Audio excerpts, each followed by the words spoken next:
మన విజయవాడ కనకదుర్గం గుడి దగ్గర ఉన్నాం. ఏదైతే 3వ తారీఖు నుంచి నవరాత్రులు ప్రారంభం కానున్నాయో, ఆ నవరాత్రుల ఏర్పాట్ల గురించి మన ఈవో రామారావు గారితో ఉన్నాం. సార్ చెప్పండి సార్. శ్రీమాత్రే నమః. క్రోధినామ సంవత్సరంలో జరగబోయే ఈ శరన్నవరాత్రి మహోత్సవాలకు దుర్గా మల్లేశ్వర స్వామి దేవస్థానం సమాయత్తమైంది. ప్రభుత్వము దేవాదాయ శాఖ ఇచ్చినటువంటి ఉత్తర్వుల మేరకు, కోఆర్డినేషన్ కమిటీ మీటింగ్లో తీసుకున్నటువంటి నిర్ణయాల మేరకు ఈ అన్ని ఏర్పాట్లు కొనసాగుతున్నాయి. ముఖ్యంగా లక్షలాది మంది వచ్చే భక్తులకు కావలసినటువంటి క్యూ లైన్స్ ఏర్పాటు చేయడం జరుగుతుంది. క్యూ లైన్స్ దాదాపు చాలా భాగం అయిపోవచ్చాయి. అలాగే వాళ్ళకు వాటర్ ప్రూఫ్ క్యూ లైన్లను ఏర్పాటు చేస్తున్నాము. మరి మంచినీళ్ళ సౌకర్యము, అదేవిధంగా ఇక్కడ దర్శనాని కోసం 5 క్యూ లైన్లు ఏర్పాటు చేశాము. ఇది చాలా విశేషమైనటువంటిది. దాదాపు 5 క్యూ లైన్లలో ఏ టెంపుల్లోనూ ఉండదు. ఇక్కడ 5 క్యూ లైన్ల ద్వారా నిరంతరం దర్శనం జరుగుతుంటుంది. వీలైనంత ఎక్కువ మందికి దర్శనం చేయించాలనే ఉద్దేశంతో ఇలా చేశాము. ఘాట్ రోడ్లో కొన్ని రిపేర్స్ అవసరమైనాయి. మొన్న వానలకు కాస్త ఘాట్ రోడ్డు చీలిక వచ్చి ప్రమాద స్థితిలో ఉంటే దాన్ని చాలా యుద్ధ ప్రాతిపదికన దాన్ని నిర్మించడం జరిగింది. ఈ పాటికి అది 80% పనులు పూర్తి అయిపోయాయి. ఇంకో 20% పనులు 2-3 రోజుల్లో పూర్తి అయ్యి ఆ ఘాట్ రోడ్డు మరలా యథాప్రకారంగా మనం వినియోగించుకునే స్థాయికి వస్తుంది. అదేవిధంగా శివాలయం దగ్గర నుంచి మెట్లు, అన్నప్రసాదం స్కీమ్ వల్ల శివాలయం నుంచి మెట్లు డైరెక్ట్గా దిగలేని పక్షంలో ప్రత్యామ్నాయంగా మెట్లు ఏర్పాటు చేసుకోవడం జరిగింది. అది కూడా సంపూర్ణమైంది. ఆ మెట్ల మార్గంలో భక్తులను కిందికి దించడం జరుగుతుంది. అదే కాకుండా మనకున్నటువంటి ర్యాంప్ మార్గాన్ని కూడా మెట్లు ఎక్కడానికి ఏదైతే ఉపయోగించామో దాన్ని కూడా దిగడానికి కోసం ఉపయోగించి అక్కడ కావాల్సినటువంటి ఏర్పాట్లన్నీ చేయడం జరిగింది. కమిషనర్ ఆఫ్ పోలీస్ వారు, కలెక్టర్ గారు, అలాగే ఇతర రెవెన్యూ అధికారులు, కమిషనర్ గారు, మా ఎండోమెంట్ కమిషనర్ గారు అందరం దాన్ని ఇన్స్పెక్ట్ చేసి చూడడం జరిగింది. సో ఇలాగా వివిధ రకాలైన ఏర్పాట్ల మధ్యన వచ్చిన వాళ్ళందరికీ అన్నప్రసాదాన్ని, లడ్డు ప్రసాదాన్ని అందించే ఏర్పాట్లు చేస్తున్నాము. దాదాపు అన్నప్రసాదం ప్రతిరోజు ఒక 15 నుంచి 20 వేల మంది లేదా 30 వేల మంది తినవచ్చని భావిస్తున్నాము. ఉదయం నుంచి 10 గంటల దాకా ప్రసాదాన్ని, చక్కెర పొంగలి కానీ లేదా పులిహోర లాంటి ప్రసాదాలు పంచుతాం. 10 గంటల తర్వాత భోజనం ఏర్పాటు చేయడం జరుగుతుంది. అలాగా సాయంత్రం 4 గంటల వరకు భోజన ఏర్పాట్లు జరుగుతాయి. భోజనానంతరం మళ్ళీ ప్రసాద వితరణ ఉంటుంది. ఇలా నిరంతరం వచ్చిన ప్రతి భక్తునికి ఏదో ఒక ప్రసాద రూపకంగా పదార్థాలను ఇవ్వాలని అమ్మవారి యొక్క ప్రసాదాన్ని అందించే ప్రయత్నం దేవస్థానం చేస్తుంది.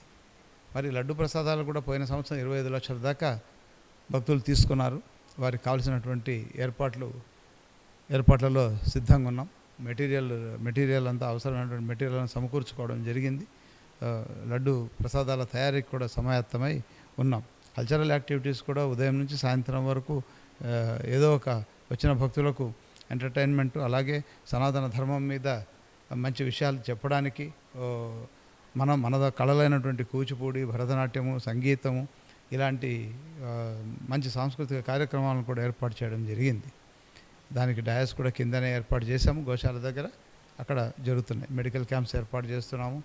అలాగే ఇతర వైద్య సిబ్బంది సహాయము, మరి ఫైర్ డిపార్ట్మెంట్, ఇలా అందరి డిపార్ట్మెంట్లతో సమన్వయంతో ఉంటూ కార్యక్రమాలను ముందుకు నడిపిస్తున్నాం.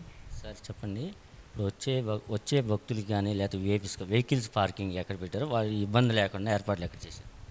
వెహికల్ పార్కింగ్ అనేటువంటిది పైన ఉండదు. ఘాట్ రోడ్ అంతా భక్తులు క్యూ లైన్కి ఏర్పాటు చేయడానికే సరిపోతుంది. కాబట్టి వీళ్ళను భవానీ ఘాట్ కానీ లేదా పున్నమి ఘాట్లో పార్కింగ్ ఏర్పాటు చేస్తాము. సీతమ్మవారి పాదాల వద్ద కూడా పార్కింగ్ ఏర్పాటు చేస్తాము. అక్కడ నుంచి బస్సుల్లో ఇక్కడికి తీసుకురావడం జరుగుతుంది. అదేవిధంగా కొన్ని ఇన్నోవాలు కూడా ఏర్పాటు చేశాము. వాళ్ళను అక్కడ టికెట్స్ ఏమైనా తీసుకొని వెయిట్ చేస్తే వాళ్ళని ఇన్నోవా వెహికల్లో పైకి తీసుకొచ్చి దర్శనం చేయించి మళ్ళీ కిందికి పంపడం జరుగుతుంది. ఇలాగా వాళ్ళకి మనమే పైకి తీసుకొని వచ్చి, పార్కింగ్ ఇబ్బందికరంగా ఉంది కాబట్టి పార్కింగ్ అలౌ చేసిన తర్వాత దర్శనం అయ్యేదాకా వెహికల్ కిందికి పోవు కాబట్టి ఈ వెహికల్స్ అయితే దేవస్థానం పెట్టే వెహికల్స్ అయితే దించి వచ్చేస్తే మళ్ళీ ఇంకో వెహికల్ వచ్చి వాళ్ళని తీసుకొని వస్తుంటుంది. ఇలా ఏర్పాటు చేస్తున్నాం. సార్ ఇప్పుడు ఎవరైతే టికెట్ తీసుకుని దర్శనానికి వచ్చేవాళ్ళు ఏమీ చిన్న స్థాయి అధికారులు కూడా ముందెళ్ళి దర్శనం చేసినారు, టికెట్ తీసిన వాళ్ళు వెనకబడిపోతారు. ఈసారి ఏమైనా ఏర్పాట్లు చేశారా? ఈసారి అందరినీ విచ్చలవిడితనం అనేది ఉండదు. కలెక్టర్ గారు, కమిషనర్ ఆఫ్ పోలీస్ కూడా చాలా నిర్ణయాలు, కఠినమైన నిర్ణయాలు తీసుకున్నారు. ప్రథమ ప్రాధాన్యం భక్తుడికే ఉంటుంది. క్యూ లైన్లో వచ్చే భక్తుడికి ప్రథమ ప్రాధాన్యం ఉంటుంది. ప్రోటోకాల్ కూడా ఒక నిర్ణీతమైన సమయాన్ని ఏర్పాటు చేయడం జరిగింది. 10 నుంచి ఉదయం 8 నుంచి 10 దాకా ఉదయం, అలాగే సాయంత్రం 2 నుంచి 4 వరకు మాత్రమే ప్రోటోకాల్ దర్శనాలు. మిగతా సమయం అంతా భక్తుల కోసమే కేటాయించడం జరుగుతుంది. కాబట్టి ఈ సమయంలోనే రావాల్సిందిగా మేము విజ్ఞప్తి చేస్తున్నాం ఈ ప్రోటోకాల్ ద్వారా వచ్చే వాళ్లకు. మిగతా సమయాల్లో భక్తులు సునాయాసంగా దర్శనం చేసుకుంటారని భావిస్తున్నాం. సార్, ఇప్పుడు ఎవరైతే భక్తులు స్నానాలు చేస్తాకో అక్కడ ఏ సంఘటనలు జరగకుండా ఎన్డీఆర్ఎఫ్ బృందం కానీ, సెక్యూరిటీ కానీ వాళ్ళని ఎక్కడ లోతుకి వెళ్ళకుండా ఆ స్నానాల విషయంలో ఏమైనా ఏర్పాట్లు చేశారు? ముఖ్యంగా బ్యారికేడింగ్ ఏర్పాటు చేశాము. నీళ్ళలోనికి వెళ్ళిపోకుండా. మరి షవర్స్ ఏర్పాటు చేశాం. బయట నుండే స్నానాలు చేయడానికి దాదాపు 700 షవర్స్ ఏర్పాటు చేయడం జరిగింది. ఆ షవర్స్లో స్నానాలు చేస్తారు. అక్కడ వాళ్ళకి కావాల్సినటువంటి ఏర్పాట్లు, టెంపరరీ టాయిలెట్స్ కూడా అక్కడ ఏర్పాటు చేశాము. మరి వీటి ద్వారా ఎన్డీఆర్ఎఫ్ వాళ్ళు, మరి ఫిషరీస్ డిపార్ట్మెంట్ నుంచి స్విమ్మర్స్ని కూడా పెట్టడం జరిగింది సురక్షితంగా ఉండడానికి. బ్యారికేడ్లు కూడా బాగా స్ట్రాంగ్గా వేసాము. వాళ్ళ నీళ్ళలోకి పోనివ్వకుండా చేసే ప్రయత్నం చేస్తున్నాం. ఇది పరిస్థితి. విజయవాడ ఇంద్రకాద్రి మన యువ రామారావు చెప్పిన మాటల్లో నెంబర్ 1 ఛానల్ నుంచి విజయవాడ ఇంద్రకళాద్రి.